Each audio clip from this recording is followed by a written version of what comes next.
This is Happy Monkey. This is Happy Monkey. Happy Monkey. Happy Monkey. This is Happy Monkey.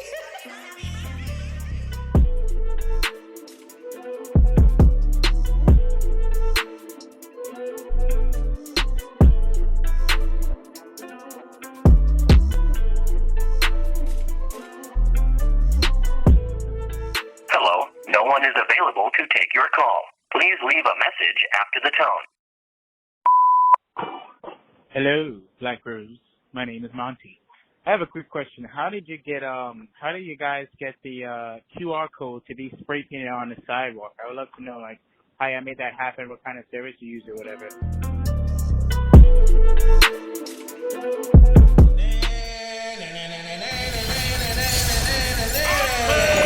Yes, everybody. This is the Happy Monkey Podcast, and y'all know that's how I do my thing. And today, it's not special. It's extra motherfucking special today. We got somebody that if the cannabis world was royalty and it was a castle, this would be the queen, everybody. And not only a queen, she's a queen and a king. I feel like it's both embodied, you know what I mean? Because, she's a fucking unicorn. And she could shoot, y'all. Like, she busts her gun for real. So she's not only talented in cannabis, like, don't get it twisted. She will shoot your ass. Don't play around. Definitely. You want to give us some more details? Yes, ladies and gentlemen. Today, this lady is like a Renaissance woman because she has conquered and broke so many ceilings and so many doors for people of color, from politics to cannabis. Yes. To armed forces. She is a force to be reckoned with, and we're honored to call her a sister and an ally. She is the first African-American woman to own a dispensary. Yes, she is. She is a former naval officer. She works for the Obama organization as a finance president. Let's stop on the playing. finance committee. Our sister from another mother, Wanda James, on the boulevard with the New York City boys. Yes, sir. Hello, Wanda. Please reintroduce yourself. Let everybody know where they can find you. Thanks. I'm cheesing from ear to ear. It's good to hear and see you guys. You know what? You can find me all on Instagram, Wanda L. James, on Facebook, IG, all of it. And you can also find me or find the store at Simply Pure Despo or Simply Pure. I ain't gonna lie, man. When you said yo, we getting Wanda James on the podcast, I got a little nervous, man. It's usually we get a lot of different people, but I was like, Wanda, I don't know, man. You guys just feel it. And like in fairness, so Vlad and I have been talking about this for a really long time. So finally, got on the phone last week and called me and yelled at me. It's like, you know what, you will be on this podcast. I was like, well, damn, all right, I will be on the podcast. Is that, ladies and gentlemen, we also got to keep in mind that I forgot to mention this lady is operating one of the biggest cannabis operations in Colorado, Simply Pure. So she's a busy woman, so I understand because she's not out here playing. She's definitely putting the culture and our people on the map. Absolutely. She's making us look great. Yeah, but New York is getting ready to do that, though. Y'all are running live out there, seeing all kinds of stuff going on. Yeah, we getting a little bit of freedom over here right now, a little science. We've been waiting for 80 years, Wanda. Thanks to people like you, they're finally, letting the barriers down over here, and it's going to be interesting, because definitely, so many people have been waiting for this here after 80 years of persecution and oppression. People are starting to feel liberated, because it's been a long road. It's been a ridiculously long road, and it's been actually the people all over who have changed this because, Americans, man, at least for the last decade, more Americans than not have wanted to see cannabis legalized. I mean, a decade ago, it was, 55%, now I think we're up to 90% was the last polling that came out, and tell me one other thing that 90% of Americans agree on. Nothing. Not even 50%. No, seriously, there's not, so this has been a long time coming, but here's the real battle. And Vlad and I have had this conversation. We right? Black and brown folks. This is something that we have been doing now for 80 years, right? 88 years, forever. And so if we're not getting ourselves into a place where we're controlling the business and the business owners and the plant, then it's going to be kind of like basketball in the 1970s. You know what I mean? A bunch of white guys watching black and brown people run around the court. We're not going to do that here. Shut up and dribble. We're not going to do that here, right? For real, no. This is really about how do we get more people that look like us involved in this, because it's not like we don't know what we're doing, not like we haven't been growing it, not like we haven't been selling it. I mean, that's not new, right? It's just the idea now that we're going to get taxed at it. That's what's new. So, I mean, come on. Yeah, restructuring that, right? Restructuring the whole transition is really what's needed, not what you just said. Everything else we already know. It's just the transition and the terms and the new vocabulary and all that shit, And the fact that, nobody should be going to jail for this any longer, right? I'm dealing with a situation right now that one of my nieces just got pulled over in Idaho 3 months ago and got a felony for 3 ounces of cannabis. That's crazy. And so, we're fighting that left and right, because clearly wasn't trying to distribute, because, I always get off on now people talking about, well, she had 3 ounces. And I'm like, yeah. So what you gonna do with 3 ounces? Yeah, you ain't trying. If that's all you got to sell, then you're a bad business person. Yeah. Absolutely. So, I mean, it's crazy that we have dispensaries and New York is legal and California is legal and 17 states are legal. And yet, if you're driving through Idaho, you can lose your freedom, lose your job, lose your children. It's crazy. It's crazy. It's time to make this end. Definitely, like we are at the beginning of a tremendous shift, not just in cannabis, but in society. And I believe that cannabis is going to be the spear that's going to awaken America and the world of all the systemic injustices. And it's going to be like a domino effect that is going to go into so many other quality of life things that we've been facing. And they have been using cannabis as the scalpel to get to all the other things to oppress us, to, put things on our record, make sure that we can't get good jobs, we can't get into good university. And it's just like it goes into so many other things that are even deeper.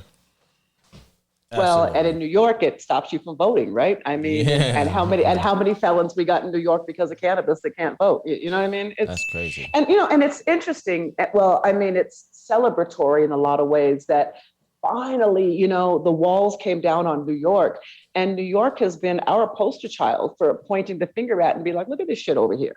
I mean, this is what happens when you make cannabis illegal. This is what happens when cops have the right to go in and just start harassing people because they look at a bunch of brown guys on the corner and they figure, they got weed. Well, so do the white guys on the corner. You know what I mean? But we're just gonna go over here and mess with these guys.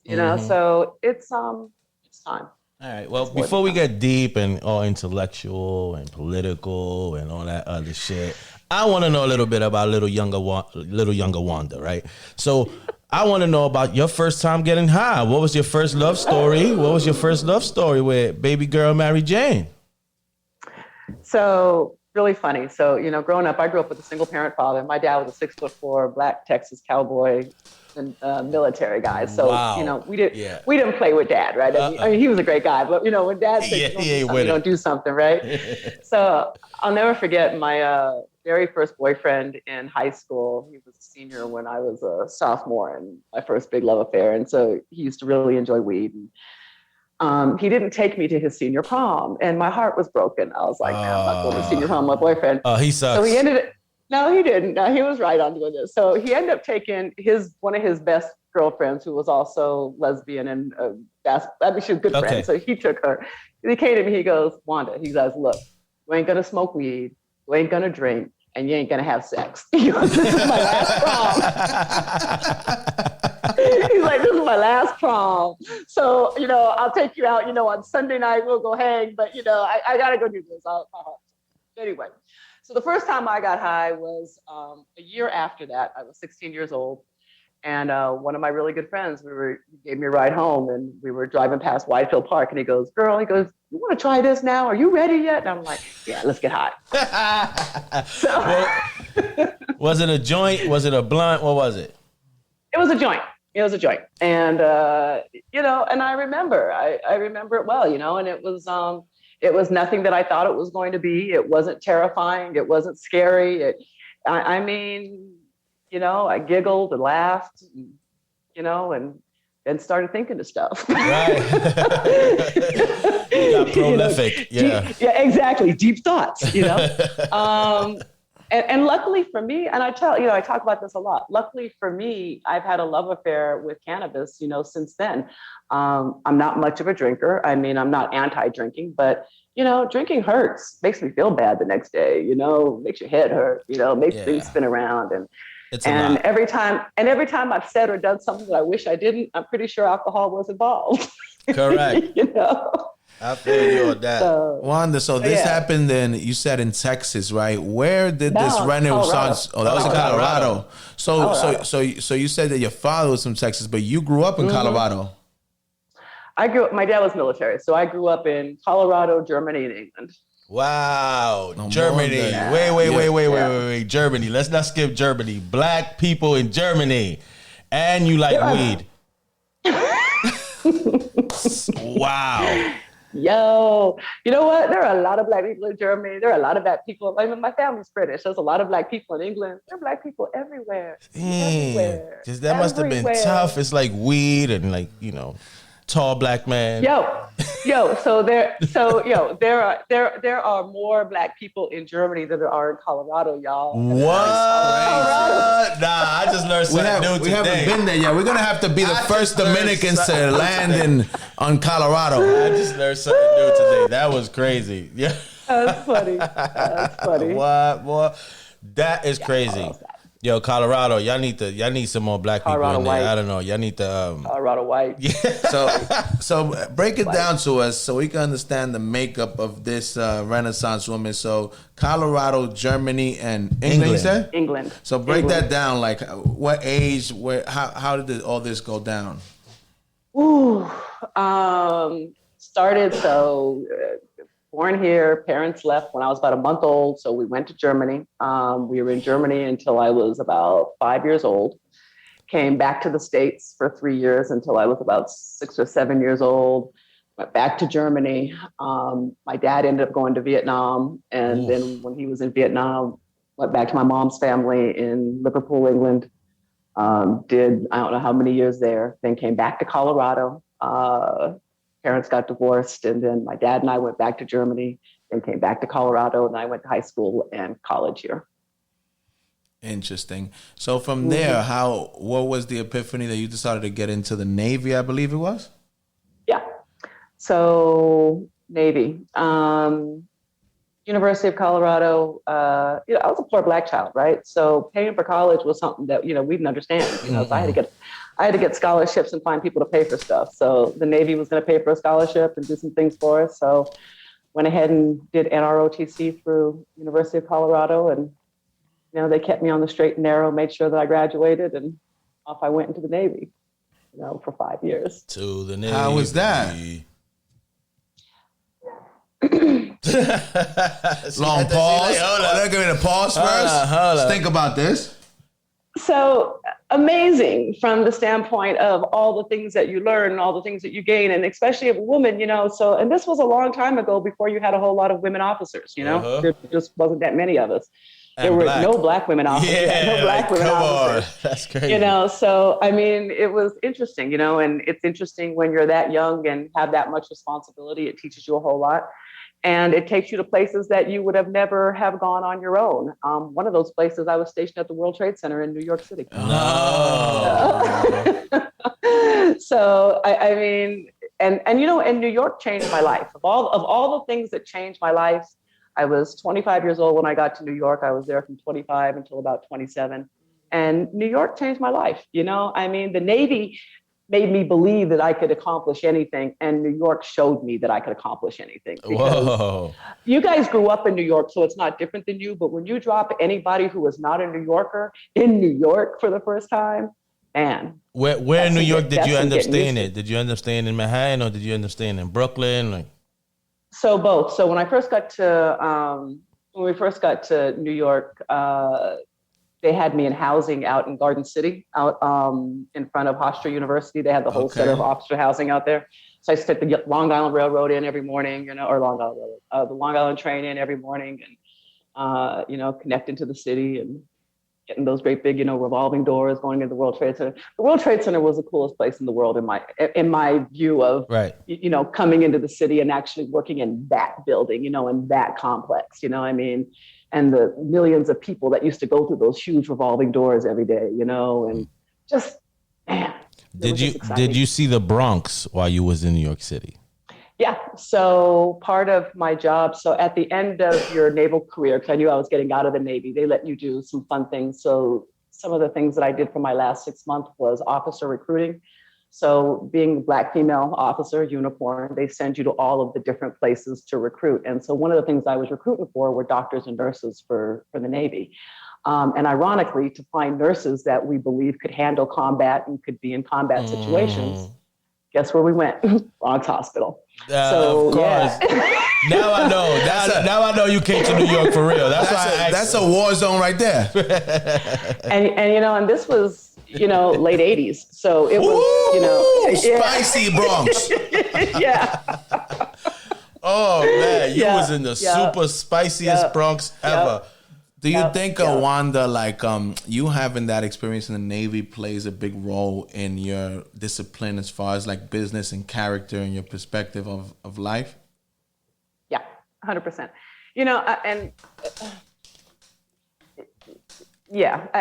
Absolutely. It takes the word can't out of your vocabulary, and I think so many times, especially as a young person, you're faced with what feels like these overwhelming obstacles in your life to overcome, right? And the Navy just, you're dealing with war and different worlds and different people and different languages, and and you're young when all of this is happening to you, right? And so when you get into something like cannabis that hadn't been done before, because you remember 11 years ago when we opened up a dispensary, there were no rules, there was no regulations, no laws, and they literally kind of told us, go figure it out, but don't do anything illegal. Okay. What does that mean? Right. Okay. It's kind of like we reserve the right to arrest you if you fuck this up, So, you're like, how do we do this, So, I mean, the ability to actually create that path is a lot of what you did in the military. So if you had a job to get done in the military, there may not have been a clean path to get that done. So you got to figure out how to make it happen, which is very much what we did here in cannabis 11 years ago. I mean, we had to figure out how to make it happen, and we had to discover, when did weed become legal? Was it legal when it got into my hands as a dispensary owner? Was it legal after I sold it to somebody else? At what point was it actually legal weed? Because when we got it, we were growing it, it wasn't legal. So pretty crazy. It was interesting. So how from that right there, what you said as far as like the Navy, what was the next step to end up working for the Obama administration? What was the trajectories between the end of the Navy 5 years and then that? What was the course of action? So the Navy, I was 27 when I got out of the Navy. I thought I was going to stay in New York because I really loved New York when I was there. It was the first time. We want you here, Wanda. Absolutely. I love New York. I mean, the food, just the bustle, just being there. It was like, this is great, But I left New York after a November of sleeting snow and no sunshine, and you get to work and your eyelashes are covered with like little ice cubes. You're like, okay. That freezing city weather, baby. I mean, it was too much, right? So I quit my job. I moved to Los Angeles. About 3 or 4 months after I got to Los Angeles, the Rodney King beating happened. And I went from being I believe in America, do the right thing, don't do drugs, go to school, be proud of yourself, do what you do, to probably becoming a revolutionary, and I think that, I don't know if I can say this on your podcast. You can say anything on the boulevard. All the shits. No filter. the whole thing with Rodney King and what was happening in Los Angeles during that time, and being 27 years old, that was the first time that I felt like a nigga in America. You know what I mean? Because I think for a minute during that whole Rodney King piece, at first, I'm pretty sure I'm the only Black person in California that thought that the cops were going to jail, because I believed in America, right? I was like, they got a video. That was wrong. They hurt the man. Right. Of course they're going to put him in jail. Right. Of course they're going to jail. Why would they not go to jail? And, that verdict shook everything that I believed about the uniform I wore and the people who were here. And, and it's shocking to me that here we are 30 years later. I'm no longer 27 years old, and the same shit is still happening, right? Mm-hmm. So we're not going to do this anymore. And so the idea that I'm a revolutionary now has, more meaning to make change. And cannabis is this one weird thread that law enforcement has used at every moment to remove our dignity, to, invade our homes, to lock us up, to beat us. Hell, both on John sitting in his living room in his underwear, having some ice cream and smoking a bong, and a cop walks in and shoots him. And we all feel bad for the fucking cop. I'm like, are you kidding me here? Where are we going with this, right? So there needs to be a reckoning in America. And I'm tired of every time they arrest somebody Black or they murder somebody Black, the first thing that they put out there on this Black person is, oh, there was weed in their system. Yeah, there's weed in everybody's system at this point. Colorado sold. Little itty bitty Colorado, 5 million people in Colorado. You got more people than that on a block in New York City, right? Sure. We sold $2 billion worth of weed last year. Damn. $2 billion worth of weed in Colorado. So how many people are smoking weed? You know what I mean? And like I said before, there are no Black people here. So who's buying all this weed? Exactly. So it's time for us to end, this string of law enforcement abuse and cannabis and the murder of people who look like us. Wow. So I'm ready for this stand. What did you feel about all that experience that you just mentioned when you moved to LA that helped you get into politics and end up, working for the administration? Because obviously you felt compelled to make a difference, correct? Yep, because I'm a revolutionary. Mm-hmm. We say that, I'm a revolutionary. That's what we do. So politics became, honestly, through the whole Rodney King thing, and to once again, and I keep saying being 27 during that time, is you were just primed to be in the middle of all of that, right? Mm-hmm. Because this was our lives, So we became this group of friends and people that I hung out with, just politically radical. And we were young and Black and brown, and there was an organization that we started called the New Leaders. And from the New Leaders, our goal was to put different powerful Black and brown voices in politics, in business, in moving things, right? And so that's what we did. And so when the congressman passed away in California, I decided to run for Congress. I didn't win. But in running for Congress, and every American should run for office, by the way. I like that.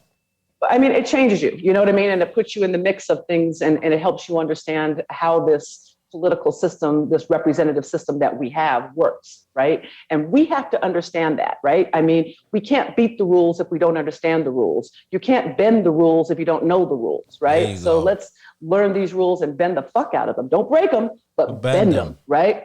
Bend them. They do it all day. They do it all day long, So this is what got me involved. And I started working on campaigns. I started a consulting business called James Fox Communications. Worked with Karen Bass, who is now Congresswoman Karen Bass. Got to know Maxine Waters. And I remember being young too, talking to Miss Maxine. I was like, because she used to raise hell in Los Angeles. And I never understood why she just didn't go along, why you always gotta be raising hell, can't you just get along? And now I understand completely, because she had been fighting for 40 years what had only become clear to me for a year or 6 months, right? And so now when I'm in the position I'm in and young people are like, why you come in hot all the time? Why are you always mad when you walk in? And I'm like, because I've been doing this shit for 30 years. That's why, you know what I mean? So it's time for this change to happen, you know? And so when a friend of mine told me she lived in Illinois, in Chicago, she's like, look, you got to meet this guy. He's going to be doing a fundraiser in Colorado. He's running for president. He's a senator here. And I went to go meet Barack Hussein Obama. And on our very first meeting, there was probably about maybe 10, maybe 12 people in the room with him. And it's one of those rare times in politics where we all walked out of the room and we were like, yeah, this dude. You knew he was the one, Wanda?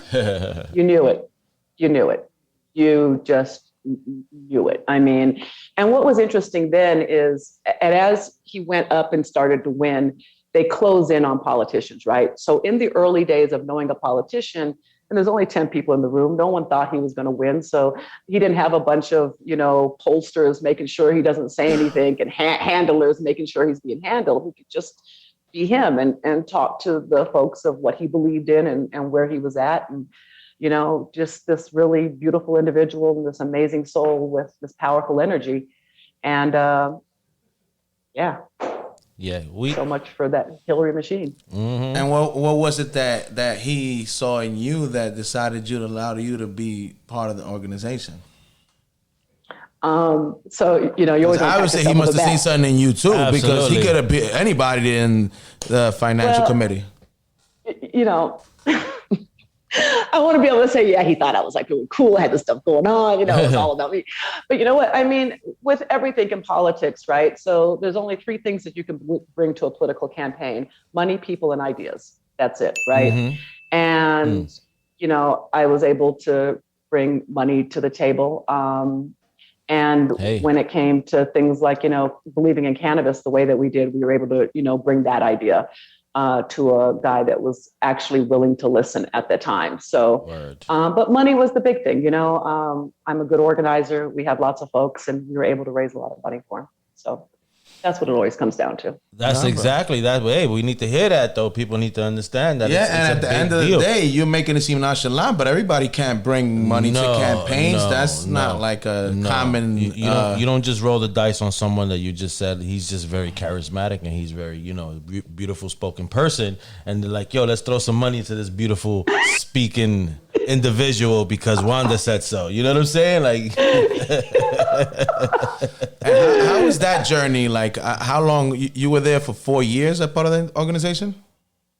Well, so yes. So the finance committee. So this would have been in late 2006, probably beginning of 2007. I can't remember when that first thing was. So for a good 2 years solid, the National Finance Committee is everywhere with him, right? So, you're setting up different meetings, you're having events. He was in Colorado a lot because Colorado in the 2008 election was an important state. It was a swing state.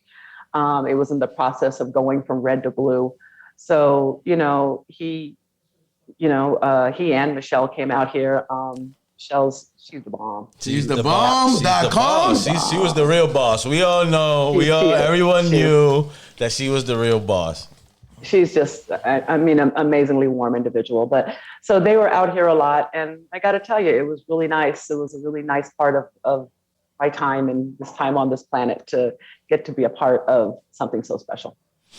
Come on, the first special, historical, president in history, and you played any type of role. Come on, Wanda. We're not gonna act there for life. We're not gonna act like that's whatever. It was pretty amazing, and it was also really cool because my husband had opened up our Denver downtown restaurant in 2008. So when we had the Democratic convention here, so when Barack was here and he took the nominee and everything else, we got to host at our restaurant. Come on.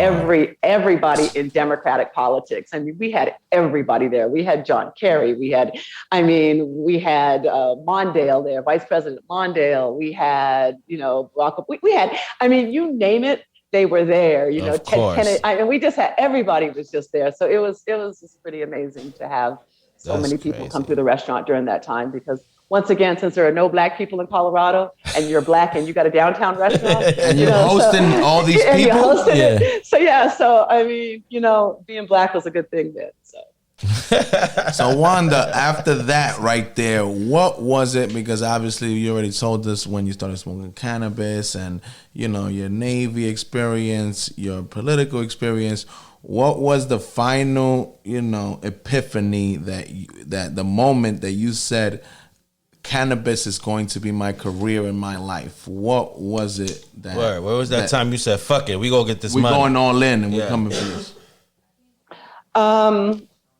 So,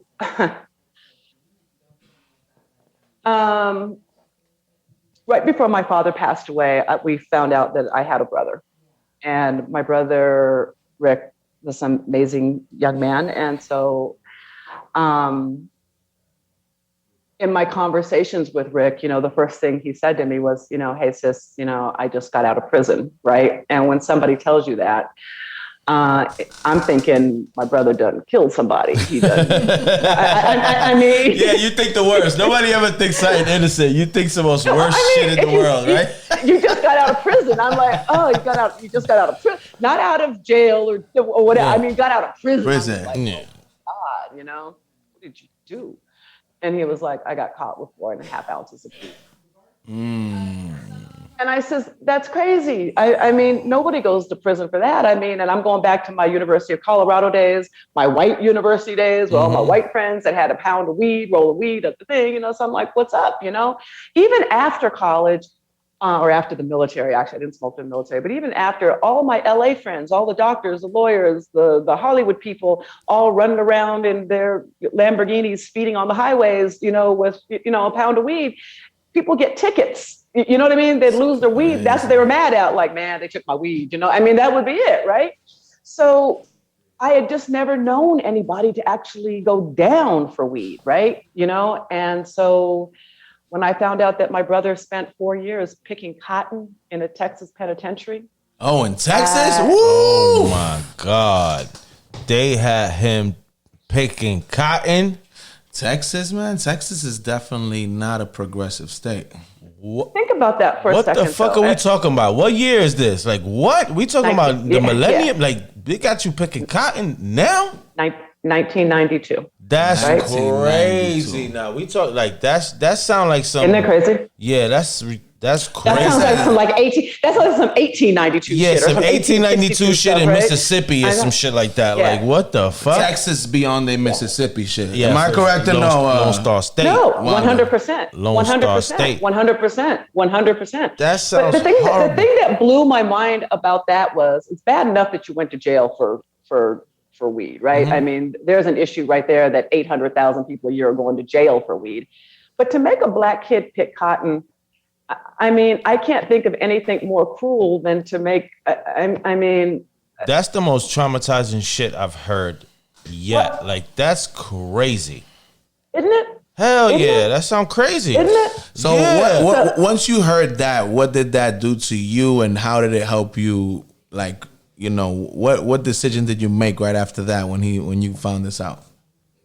So we knew that Obama was going to come out with the Ogden Memo. The Ogden Memo was what allowed states to decide to make their own difference in this.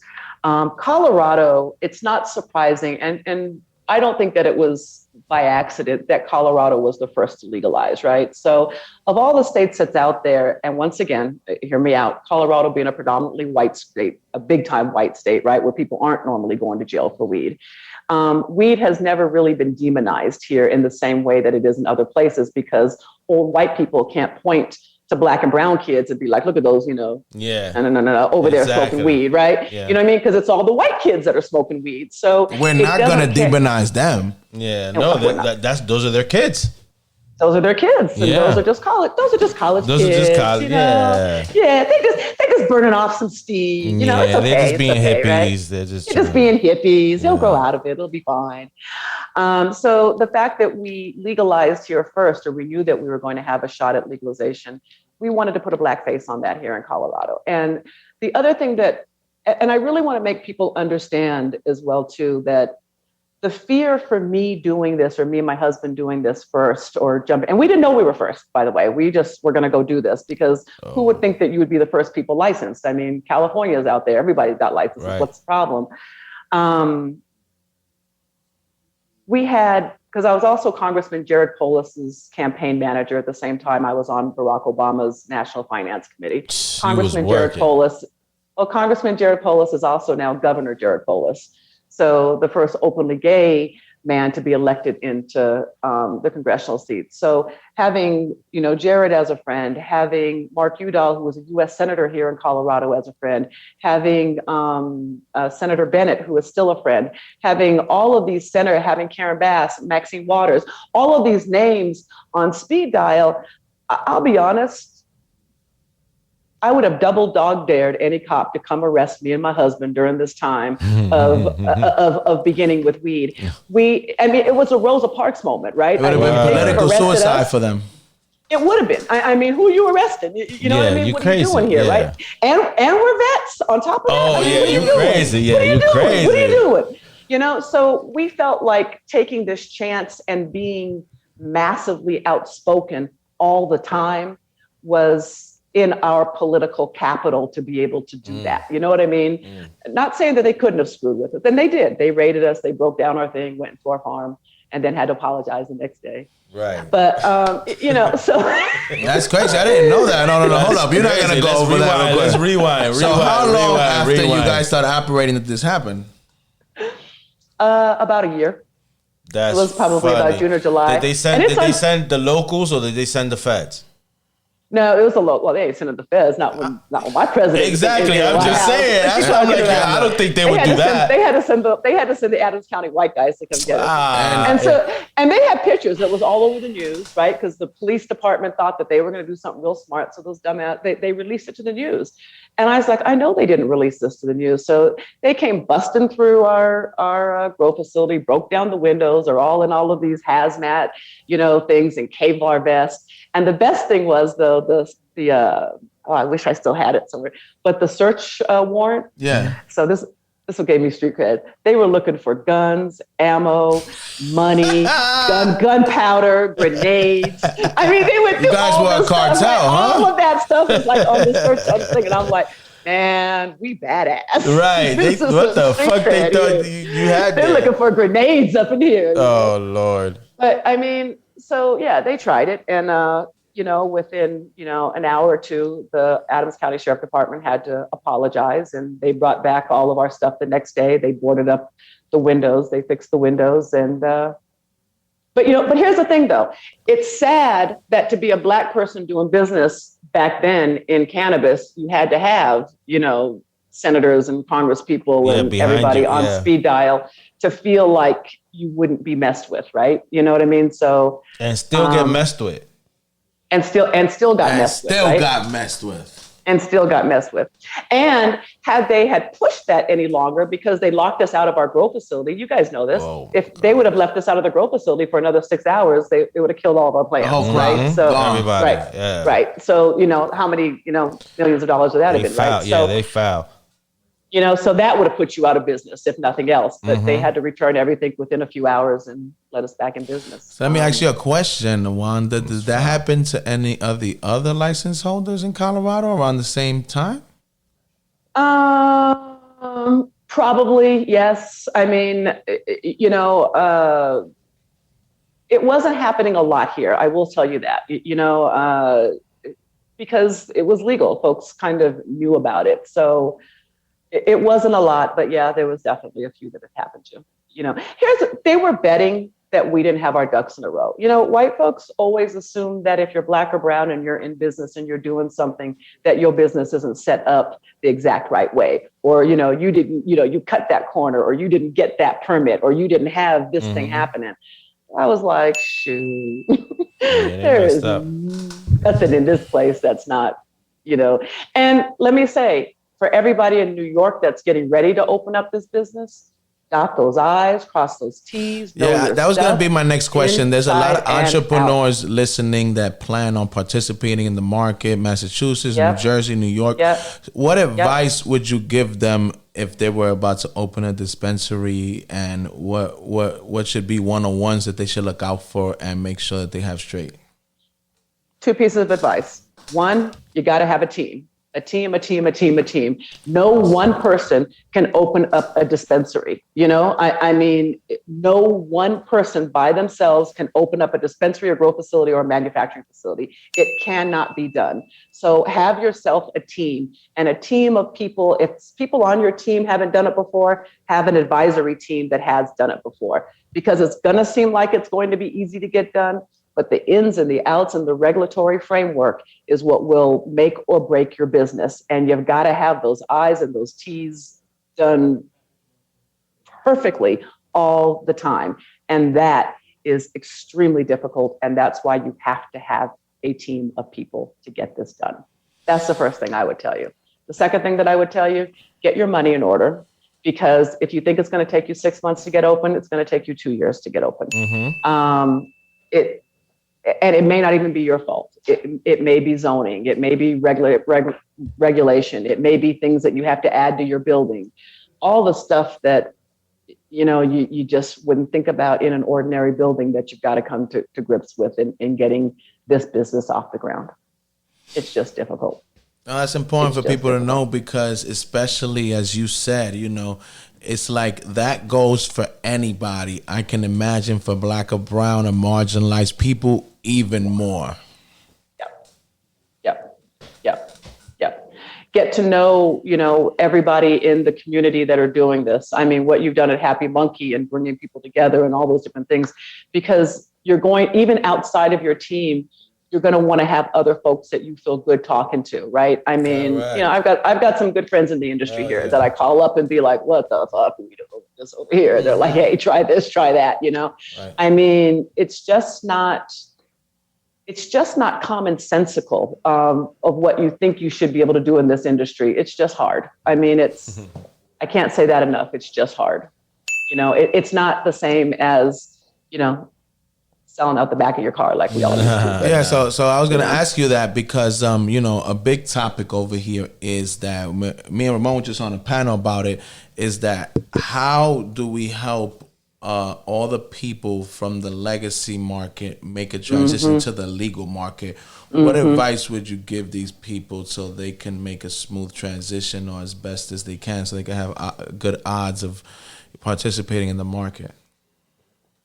So first and foremost, everybody in the legacy market is not going to want to become legal. And that's a hard thing to say because, of course, we want everybody to be legal because I want them to be safe and not in jail. That's what we want to have happen. We want people to make money. But I got to tell you, this isn't for everybody. And let me say this as well, too. If you were making bank in the legal business and the illegal on the illegal side, when you come over to the legal side, understand, and especially right now and until it's legal, the government is going to take 60 to 80% of your profits, which means that whatever you think that you're getting in profits is going to be gone until it's legal. 280E tax penalty is going to ensure that you don't make profits. Now, you'll get some profits out of it, but it's definitely not going to be what you did prior. And until we end that 280E tax penalty, the money is not there. That's crazy. It's not there. And I know that we keep hearing about Humana, big hedge fund backed company that made $18 billion last year. Market caps of $5 billion and $6 billion and $7 zillion. And they lost $19 billion.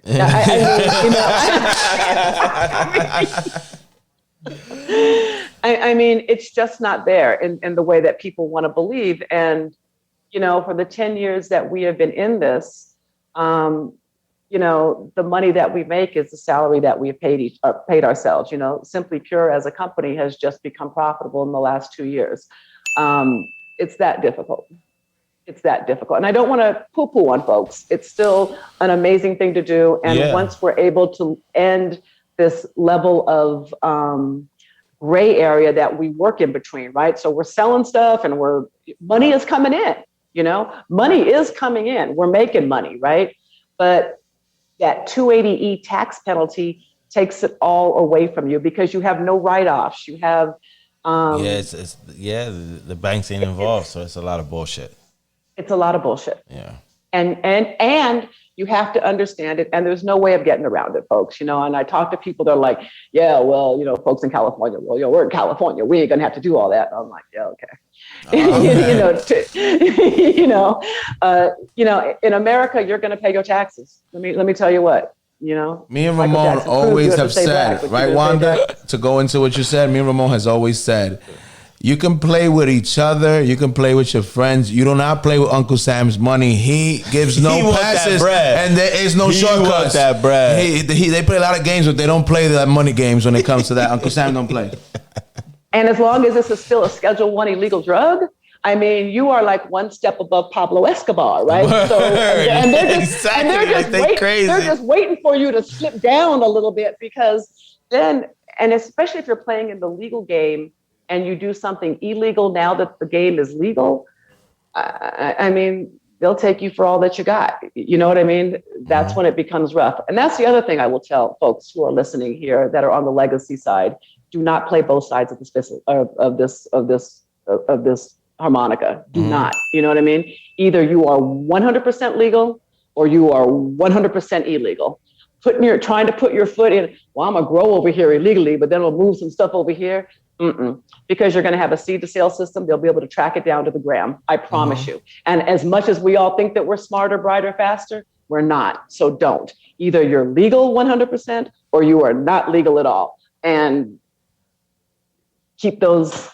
You can't play in the middle. Correct. No, but it's important. It's important for people to hear out here, because, like, especially from a person like yourself, of color, that comes from, humble beginnings, like so many listening are, for them to know the good, the bad, and the ugly, because a lot of people just think, it's all peaches and cream, you're going to get a license, you're going to make $100 billion, and you're going to live happily ever after. And it's good to hear from somebody like you, like, no, this is the good, the bad, and the ugly, and like, so like that, what you're getting into. That's why a lot of what we talk about here is not like what you said, like, everybody doesn't want to be an owner. Everybody doesn't want to deal with that. And I also try to preach, like, but then there's going to be options where you can make 6-7 figures working in cannabis and not necessarily own, so I'm just trying to say, like, there's a lot of options. Do not only get caught up that you have to have a license, because there's a lot of opportunity in the industry, and everything is not for everybody, and you need people at all levels, from the bud tender to the C-suite to the owners, to be diverse, not only thinking that the only entry point is ownership. Let me tell you what, if I could find a way to turn my mouth off and not be spouting off and telling people what I think all the time and pissing off everybody, I sure would be trying to get me a job with one of these hedge fund backed cannabis companies. Shoot, you can pay me 6 figures a year and give me I mean, I ain't got to worry about if you got sativa on your shelf or not. I just got to, oh, come on. Because it's like our friend Leo Bridgewater, I was just talking to him earlier, he said hello to you. He always tells us it takes two kind of people to make real change in this industry and in society and anything. People that rage against the machine and people that rage within the machine. Because like you said, if there's nobody inside the room and there's thousands of people screaming and the room is soundproof, nobody hears that. Somebody in the room has to be like, we have to listen to those people out there. Right. Yep. 100%. And you know what? And like I said, I mean, this is a tough game on the owner side, to getting it done. And also too, like I said, one dispensary. The other thing that y'all need to think about as well too is, I mean, New York is a big market, so I'm not even sure what that number looks like coming out of New York, right? It's a big compact market. So will one dispensary give you generational wealth? I know the numbers. I know the numbers. What do you want to know? More or less, like, what are they going to look like? What are they looking for? What's the revenue in New York going to be in 3 years? First year revenue, $4.2 billion. A dispensary? One? No, the whole market. The whole market. The whole market. Average dispensary, they assume, like in New York, in the 5 boroughs, like $1 to $2 million a month in sales. A month? A month. Average? Average. That's a lot of money. Highest consuming Y'all want to partner on a dispensary out there? Wanda, highest consuming city in the world right now as we speak. Before dispensaries open in the legacy market, there are 80 to 100 tons being moved right now as we speak. So just imagine when the lights go on. Wow. And that's what I'm floored right now. I have That's a lot of weed. I have How many dispensaries do they think are going to open up? I think that they think within the first couple of years, I don't know, I think they're thinking like 800 or something like that. All right. And what they listen to the ramp up that they're trying to make as far as like cultivation to be able to make a dent on the market. They want to try to ramp up to 800,000 to 1 million pounds a year for them to stand a chance.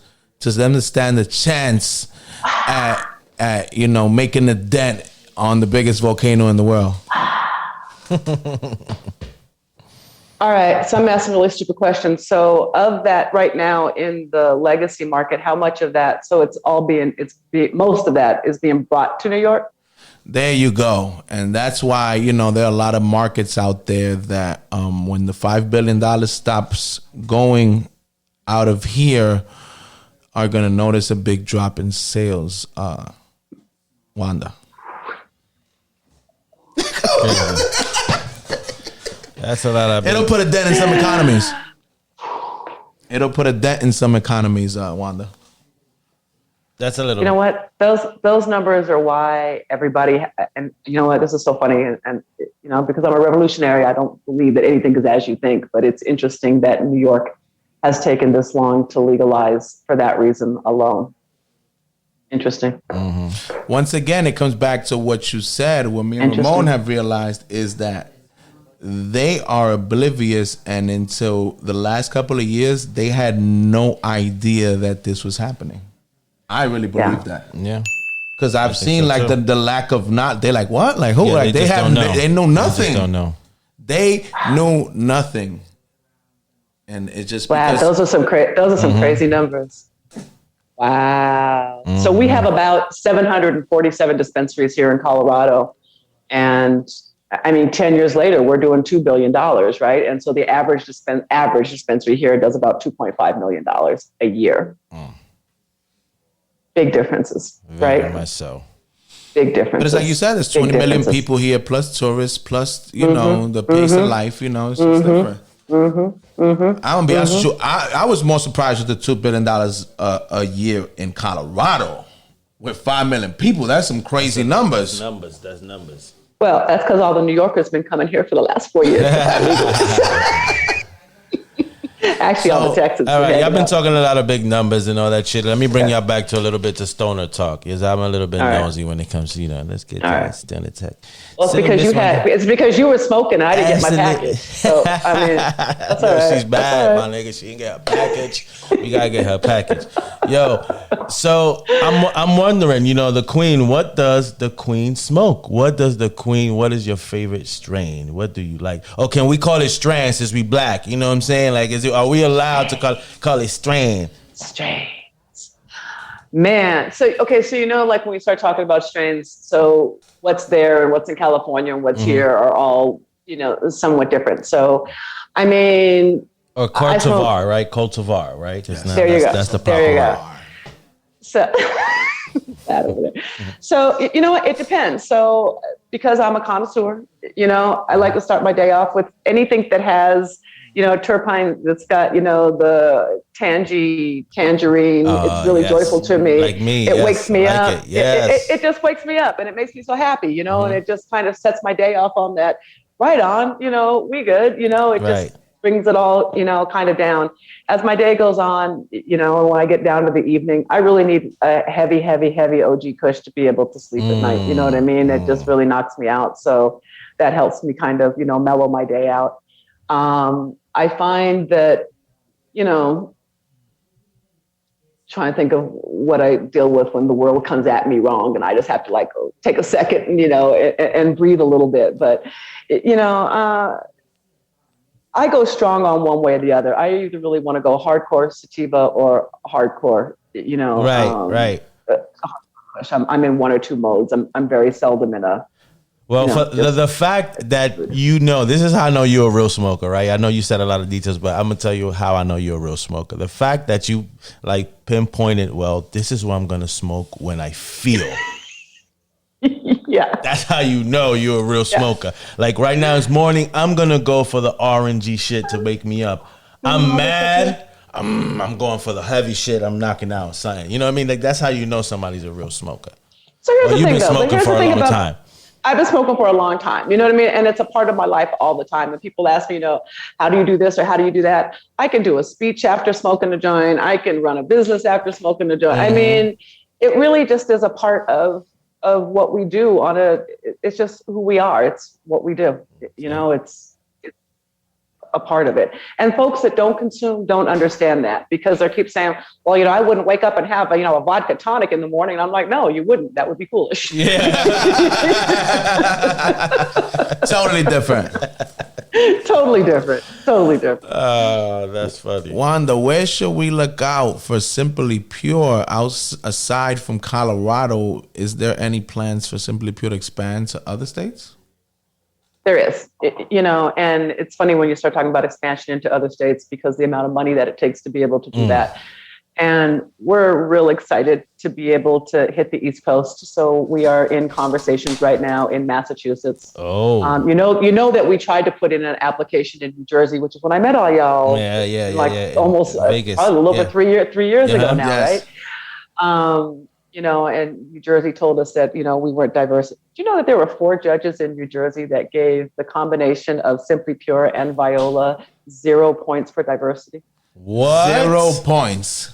There were 4 judges out of 6 that gave us zero for diversity. And our lawyers were like, you guys should sue them over this. I'm like, I don't got time to be suing people over stuff. But it was amazing to me that they said that Viola and Simply Pure has 0 points for diversity. And then they came back and they said, well, neither one of you guys was certified as an MBE in New Jersey, a minority business enterprise, that we didn't go through the certification. That just sounds crazy to me. Isn't it? 2 black-owned companies in America. Yeah, okay. We have no diversity. Correct. And so we figured we didn't hire enough white people. We're like, all right, yeah. Yeah, y'all should have sent the white assistant to the interview or whatever. You know how that goes. Massachusetts is close to us, though. We're happy to be having you coming this way. Yeah.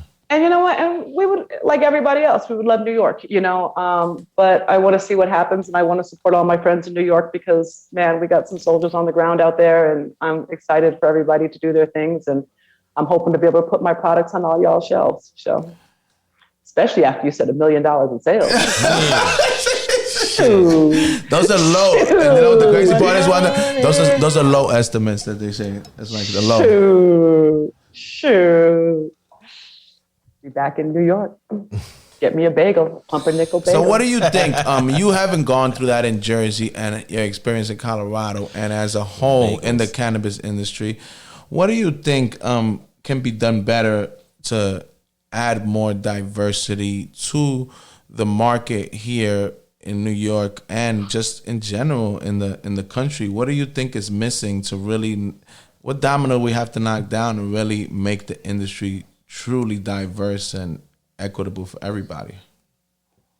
So, once again, and it comes down to the same thing that we talk about all the time with all the things that we say is, and I think it's changing a lot, but Black and brown people have to believe in Black and brown people. We got to bet on Black and brown people. We need to, and it's not just about cannabis, but, if you can find Black and brown attorneys, find Black and brown attorneys. I'm not saying that's always going to be the case, but we need to find each other, and we need to value each other. Partnerships, Black and brown partnerships need to happen. One of the things that I've said to my team is we want to be the dolphins in every deal that we do. And what's a dolphin? Nobody is excited when they see sharks in the water. When there's a shark in the water, everybody's running out the water, trying to get the hell out the water because sharks aren't good, right? But when the dolphins are in the water, everybody runs to the edge and they're like, look at the dolphins. Let's get in the water with the dolphins, right? Yeah. We want to be the best possible partners that we can be in any deal that we bring to the table because I want to see Black and brown people succeed. That's the only thing that I want right now in my life is to see Black and brown people do this. And white folks have already gotten so far ahead that it is impossible for us to compete with some of those big hedge fund backed companies right now. They're so big, they're so large. I'm hoping to see New York. Ironically, New York is getting compared to being the most like Colorado because you're not going to see another place where you have 800 dispensaries. I mean, you may see in California, but California is a disaster, as we all know that It's a mess, right? They're trying to get together, but it's a mess. But of all of these dispensaries and growth facilities and manufacturing facilities and products that are going to come out in New York, man, I am hoping that they are, black and brown and looking like New York should, and that all of these white-owned companies that have been fighting social equity and been fighting legalization, or have been fighting mass legalization because of keeping black and brown people out. I'm hoping that the consumers in New York remember that, and instead of buying this candy, you buy this candy. You know what I mean? Yes. So I'm hoping that's something that happens. Right now, we are, me and Ramon always hear things in the barbershop. That's where we get our information from. That's the juicy source, info. But we get the info nobody can get, because in the barbershop, you hear everything. So in the barbershop, we're hearing, because as you know, when these things happen right now, Fresh Out, it's looking like we have the best bill in the country, right? As far as like social equity and all the issues we've seen everywhere else. But as you know, Wanda, it always gets tricky during the compliance and the regulation stage. From what I hear in the barbershop is that they're trying to throw a monkey wrench, because right now, by law, 50% of the first licenses have to go to social equity applicants. So what I hear to throw a monkey wrench in that they're trying to do is, that I hear in the barbershop, is that they're trying to create a lottery system. So that way they put Vlad and Ramon's name in a hat with 1,000 other unqualified people of color. They pick the unqualified people. They fail and they say, these people can't operate things. Why are we going to give them these things in the financial culture capital of the world? We told you they don't know how to operate these things. So now we're trying to tackle that, because you should not, that system has not worked in Illinois. It has not worked in California. And we know that that is a sort of sabotage and sort of racist, systemic way to set up, rig the game. So right now we're battling against that. What do you think about that, Wanda? I think that MedMen didn't know how to run a company either. Pow, pow. Shots fired, boy. Wow. So I'm really tired of hearing about what, the 4 black people that had been chosen in all these states. Yeah. They didn't do it. And I'm like, yeah, well, neither did MedMen. So no, I agree. I think that the lotto system is bullshit. I think it's all in the rules and the regulations, which is going to determine, what this is going to look like at the end. And I think it's massively important that in all of those commissions and people who are doing these choosings and everything else that is going to be happening, we have to be at the table now, because those decisions are being made now, or they're probably already being made. So, having folks that look like us at that table that understand what it is that we're trying to accomplish and aren't just there to get along to make themselves feel better. But yeah, the lotto system it's a ridiculous system. It's a 100% ridiculous system. And it should absolutely, and once again, and I'm glad to see people wanting to be interested in making this happen. But the folks that have been there, that have been doing this, there needs to be some way of choosing who we're going to put in these positions that can actually develop the industry in those first rungs. Because the other thing that's really important, and the reason why we're still here today, is we had first mover advantage. What does that mean, right? So when all these other dispensaries in Colorado are failing and the big guys are gobbling them up, Simply Pure is doing great, and we're doing more and more and more money year after year after year. And why?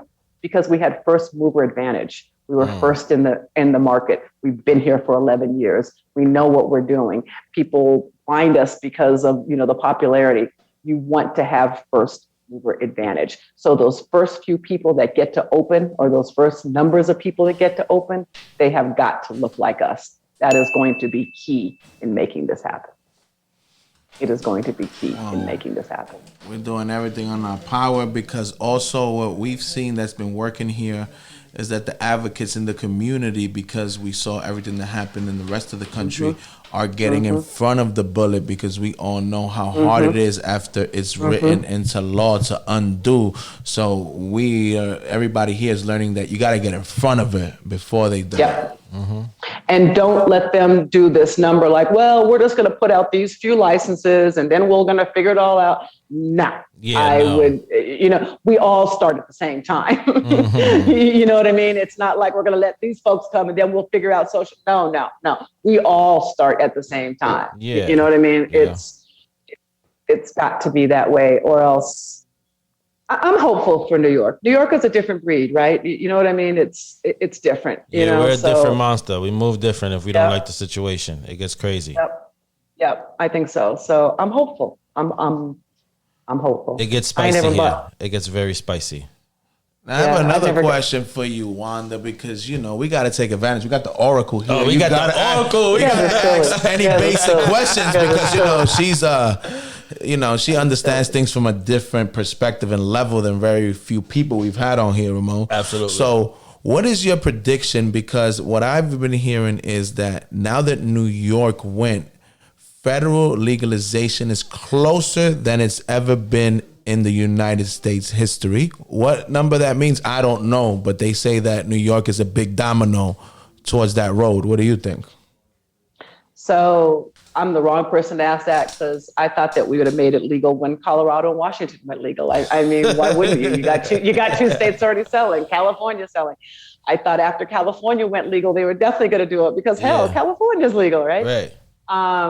Now that California, New York, and 17 states in between them are legal, I can't imagine that this is going to take any longer than 12 months. However, I had a conversation with somebody who is very close to Biden, very, very close to Biden, and they say that Biden will not do it in the 4 years that he is president.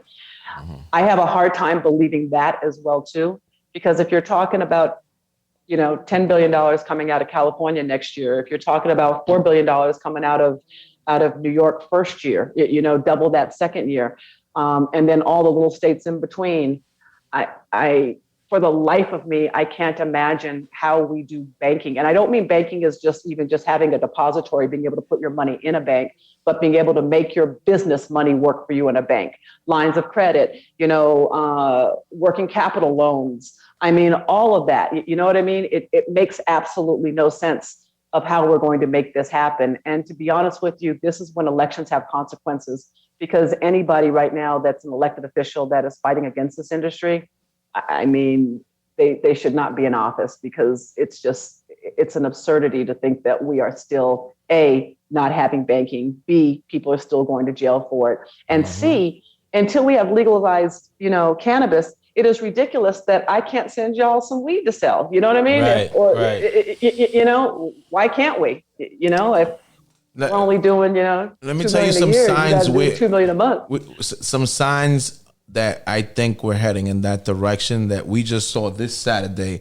Me and Ramon spoke at the cannabis parade on Saturday. Well, he spoke and I made some noise. That's what happened. Nice. So Ramon had been there before, and he told me it was the usual, advocates, hippies, yada yada yada. That was not the case this year, Wanda. No, at all. Before me and Ramon spoke, it was Senator such and such, Congressperson such and such, Attorney General such and they want Chuck Schumer. I'm like, they want in. They know they have to be on the right side of the field. And then me and Ramon spoke after Chuck Schumer. Which was crazy. But it just goes to show about what you're saying, that they are putting themselves like, we're not going against this. All the local politicians like, we don't know what Biden's doing, but we're not playing with those votes and with that game. We're going to be here. Yeah. That's what I saw. What do you think, Wanda? I mean, I don't know anybody, I can't think of any senator that's going to go back to their state and say, we're not going to allow for the jobs. I mean, once again, in Colorado alone, itty bitty little Colorado, we all have to wear badges if you work in the industry. There are 48,000 badged employees in Colorado right now. Crazy. You know what I mean? And once again, little 5 million people, Colorado over here, with 48,000, a tenth of the population, or 0.1 of the population, or 1% of the population is working in the cannabis industry. I mean, that's crazy. Legally working in the cannabis industry. And that doesn't include all the lawyers, designers, in the young industry, security people, and everybody else that's, supporting what we do, packaging, the event planners. There's so many people doing events right now that are planning these things. So the idea that any politician would be against this, is crazy. But then you got this crazy woman in South Dakota that says that they will Even though the people have voted for it, their legislature is like, we're not going to do it anyway. So nobody cares about South Dakota. That's what I was about to say.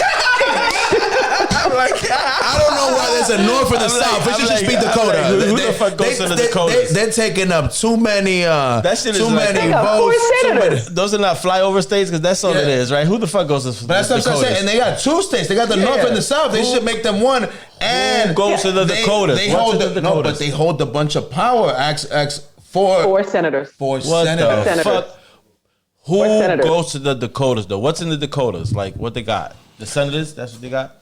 They got mountains and trees. But Maybe. I was going to say steers and, people. I don't know what they but that was like Tumbleweeds. real signs that I saw in real life. Like all these politicians rallying behind the cannabis industry showed me like they are not playing with their constituents. They're like, we're gonna make it clear from now. We're gonna have to throw a party in the Dakotas to make sure we got some Mount presidents in the Rushmore. Dakotas. Gonna go smoke a blunt in Mount Rushmore. Something. We're gonna have to do something, man. Something's going on in the Dakotas. Dead president. Yeah.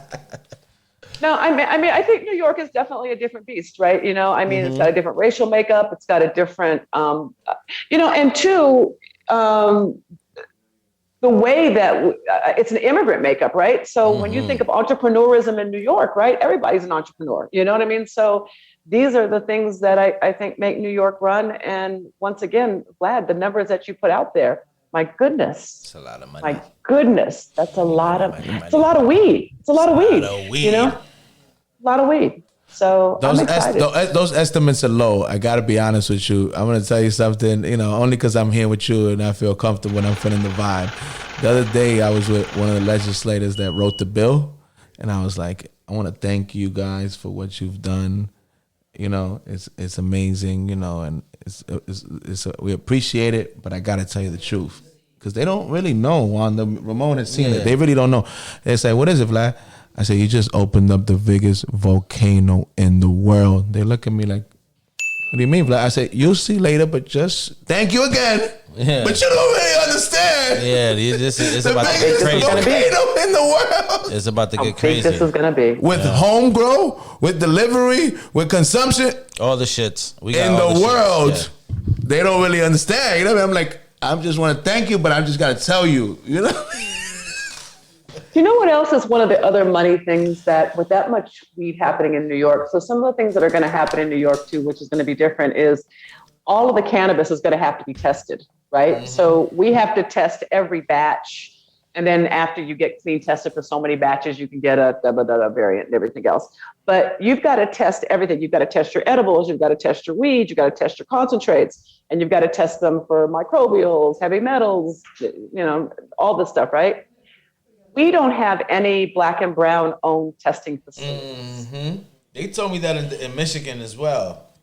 Yeah, that's, I mean, that in itself, and to be social equity, they may be able to carve out that people might have to use them for X percentage or whatever. So That's guaranteed. I mean, money. anybody out there listening to that, I mean, the testing facilities, because cannabis, like anything that gets sold to the consumer on that type of a level, has got to be safe.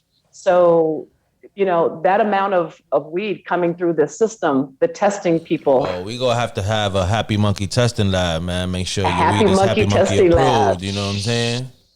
You gotta make Seriously, sure I it's can't- Happy Monkey approved. Yeah, no, it's important for you to tell people all the opportunities because people, especially here, they don't really understand what just happened yet. Because I know. we've been in the dark ages way longer than you guys. So it's just like it's so important for them to know there's much more than process, grow, and sell. Like you said, there is 1,000 different opportunities that are going to happen right now. And we all know in a market like this, you don't have to be in the biggest. If you get a niche and you in any situation, as far as like ancillary or not, if you find your niche, it could end up being a couple dollars. No matter what Seriously. it is, picks and shovels or anything. Seriously. Honestly, I mean, it really is. And dispensaries are sexy. Don't get me wrong. You know, our dispensaries are a happy place. I get it, and I love being in there. I love seeing people in there. It's a happy, happy place. It's sexy. It's sexy as hell to own one. But it's the thing that gets taxed the hardest. It's the hardest to run. Retail is hard. I mean, if I would have had a magic wand, 11 years ago, we would have done two other things. My husband said, we'd have opened up Way to Grow, those little home grow stores that you can go to and buy all your stuff, because those boys are making money. The picks and shovels, right, Rhonda? Picks and shovels. I'm telling you, because the regulatory framework, this is hard. And I keep saying that, and I need everybody to hear it. For as much as we love it and it's great, I mean, and I have to pay a lot of people to keep our business, on the tracks the way that it is. If this was a normal business and no regulatory and everything else, and it was a 7-Eleven that sold, good stuff, I could probably do it with about half the staff. You know what I mean? But because of all the things that you have to do, and the regulatory and the compliance, you end up, double the amount of people. The dispensary business, I'm not talking anybody out of it. It is sexy, it's wonderful, but understand that's the hardest way to go in cannabis, is the dispensary. To it. Yeah, Thank you. And that's a great point, because it's like you said, it's just about telling them their options, and they don't know their options. And there are so many options in the industry in general, and the way the bill is looking in New York, like there's 8 different licenses. Yep. You know what I mean? Like there's all kinds of opportunities. Co-op, like you said, lab testing. There's like a lot of stuff you could do. So it's like you said, we need everybody with great skills to bring their great skills to this industry, and not go for the shiny thing. Like you said, Juan, bring your skill and go for your skill in this industry, because it all applies. If we could get a black or brown company that could find out or figure out how to take recycled plastic or take plastic out of the oceans and turn it into biodegradable, child compliant packaging, man, that's what we need, honestly, in New York, because New York is gonna go through a lot of shit. We need some biodegradable. Honestly, the amount of plastic that we have it's unnerving. I mean, it's unnerving how much plastic we go through. So packaging, I mean, imagine in New York, we've been selling dime bags forever.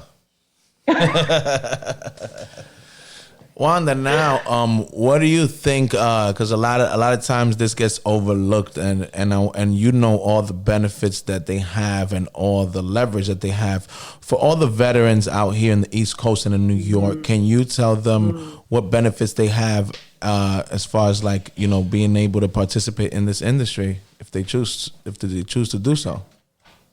So.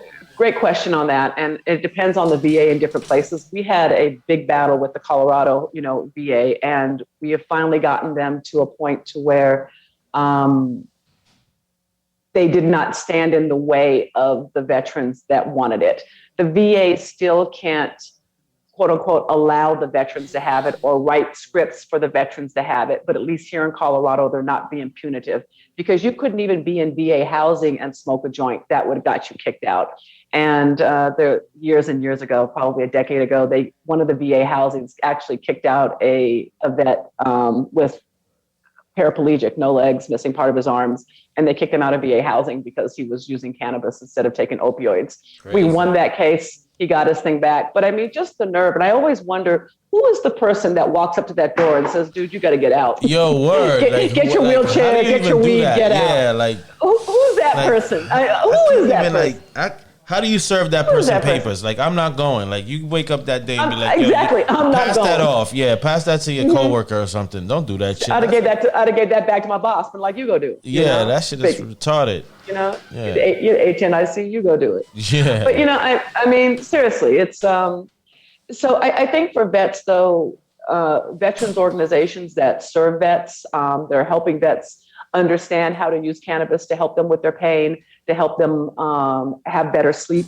and help them deal with the issues behind PTSD. We have proven again and again and again that cannabis is great for PTSD. So is mushrooms, and now we're also finding too that microdosing, certain MDMA and stuff like that is also good for vets. So my whole thing is, when people tell me, how bad cannabis is for vets, I explained to them that the only thing really bad for vets is war. So, There you go. I mean, And really, that's you're a gonna talk to me fact. That's a about proven cannabis? fact. Proven fact. Proven fact. Proven fact. Yeah. War is bad for people. So, but I'm excited for vets that are able to find their way off of opioids by using cannabis, and that's a big thing. No, definitely, and it's like a topic that gets overlooked a lot. So that's why I wanted you to, bring light to it, because a lot of people don't know the benefits and also the bad things that veterans go through, and how cannabis can help in different ways.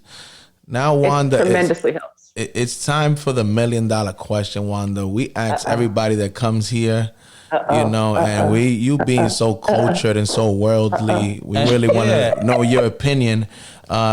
And the question we ask everyone is, if you had to describe Happy Monkey in one word, the movement, the events, everything we represent, what would it be and why?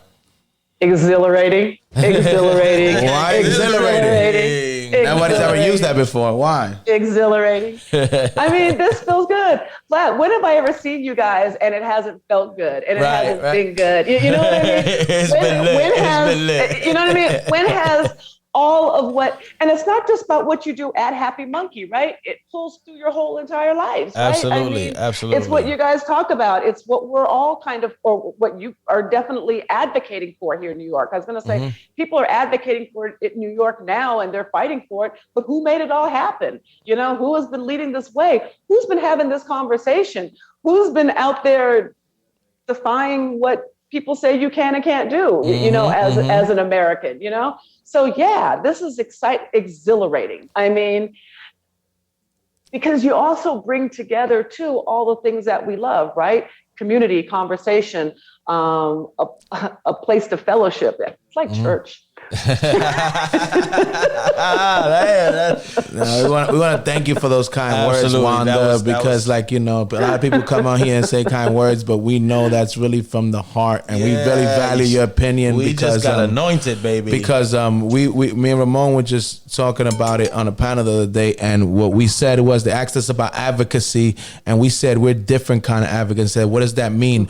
We're advocates by example and by practice. We didn't talk it. We put our freedom, our blood, our sweat, and tears on the line to show the world and the government what it looks like, and that can it be done safely, and it can be done in community, inclusively, and that's our advocacy, not talking it but walking it. And professionally too, right? There you go. Because when you walk that line, that you guys, I mean, what you guys do is amazing. It's I mean, just from a business standpoint, you know what I mean, and just as folks who run a great business. I mean, you guys are the real deal. You're the real deal. We just gave them free game. We gave them free game for the last 3 years, man. We just gave them free game. We gave them a whole blueprint on how to do this. You guys, I was getting ready to say, you guys showed folks how to do it. You didn't give them the game. You laid out the game. You said, here's how the game can be played, and so that's a whole different thing. You guys are like coaches, man. You guys are like, why have I just lost his name now? Oh man, I got ready to say it. This is what happens when you're a stoner. You forget It's all good, man. We life coaching over here. We life coaching. Who's my dude that? Oh my gosh, hella coach. All the trophies are named after him. I can't believe I'm saying this right now. Heisman? No, football coach. Oh my God, Lombardi. He's the Lombardi, yes. There you go, Vince Lombardi, yeah. There you go. Why you guys are the Vince Lombardis of cannabis. Why you compare us to him? I mean, so the one thing that I really loved about Vince Lombardi, and so I grew up in a big football family, and I just love the way that Vince Lombardi actually talked about football. The greatest success of a man is when he can go out on the field, and play this game and give everything that he's got and leave everything on the field and know that he did this victorious. You know what I mean? Just the kind of things that he believed in and kind of, building up, the teams that are there. And once again, just showing people what the game can look like when you do it with all that you got, you know what I mean? And you do it the right way. And that's what you guys are doing. So you guys thank you. That was big. Thank you. Man. You have us blushing over here, Listen, Wanda. man. Yeah, if I wasn't already high in these last 2 weeks, I just felt like this. That was like a super bong hit right there, man. Ladies and gentlemen out there in Happy Monkey World, Oh, man. you should be honored today. We had the queen come to the boulevard Absolutely. and drop, game and tell you about, her journey and how if she could do it, you could do it too. And it has inspired me. So I can only imagine, for anybody out there listening. Yeah. So we need you to tell Wanda, like, the people, what should they expect in the future? Simply Pure Wanda, and just in general, what should they look out for? Well, I hope we're going nationwide. No Black company has been able to do it yet, Black or brown company. So we're hoping to put us in a position to be able to grow the company, and we're trying to figure out what that looks like and how do we do that. Raising money is always hard, even after doing it for as long as we have, with accountants, with good books and everything else. There is always something wrong with Black businesses as to why white businesses don't invest, so when you look at the Dr. Chandra Macias out there, or the Al Harringtons out there, or the Hope Wisemans, or, Shane Yu, or, and all the folks, it's really a crazy thing when you're trying to raise money and it's just amazingly difficult to do it. And you absolutely have to have money. The hardest thing about being in cannabis is staying in cannabis, right? I mean, I know folks are having a hard time. They're like, oh, if I could just get a dispensary, if I could just get that grow, if I could just get that MIP going, if I could just get my foot in the door. I mean, once your foot in the door, be prepared to have your ass kicked to keep your foot going. You know what I mean? That's the hardest thing that you got kind of going on. So, we look forward to growing. We look forward to seeing what all of this looks like once legalization happens. And for us, I'm about Black and brown people, and so that's what I want to see happen here. And I hope to see Simply Pure franchise one day. With lots of Black and brown owners. I hope that we can say that we've created more millionaires than McDonald's. So. Word, I like that. See what happens. If anybody could do it, it's you, Queen, because look what you've accomplished from your humble beginnings. You've, not only as a woman of a person of color, but a woman, have defied so many odds. I believe you can continue doing so. Well, you know what? I love weed, and I told people I'm pretty much unemployable, so I have to make this happen. Ladies and gentlemen, man, I want to good. thank you, Wanda, man, for coming on here. We know you're busy, and for you to take out the time to hang out with the New York City boys on the boulevard. Thank you very much. Means a lot to us, man. Absolutely. I love you guys. You guys make me feel so good inside. I mean, it's just family, and it feels right. So I'm proud. I'm super proud of you guys. The fact that you guys have done this long and you ain't in jail. I mean, hell, listen, man, we got guardian angels like you watching over us, so that's why that'll never happen. Oh man, this is dope, guys. I think this is really, really dope. I think this is one for the history books, everybody. And let's do it. So you already know, ladies and gentlemen, this year's looking very good, very optimistic. We Remember, looking great. You're too blessed to be stressed. Things that get greater later. Now checking out Vlad, Wanda, Ramon. Till the next episode. Peace, love, and happiness. And so. What's good, everybody? This is your nigga Ralph, trying to keep you fresh with the info from Happy Monkey every single podcast. You already know what it is. If you haven't followed us yet, follow us on Instagram at @happymonkey_ or Happy Monkey Goodies. Now remember, that's monkey with a U. Also, if you haven't checked us out, we're on YouTube. So check out our channel, Happy Monkey TV. Keep us current, live, and everything with the culture.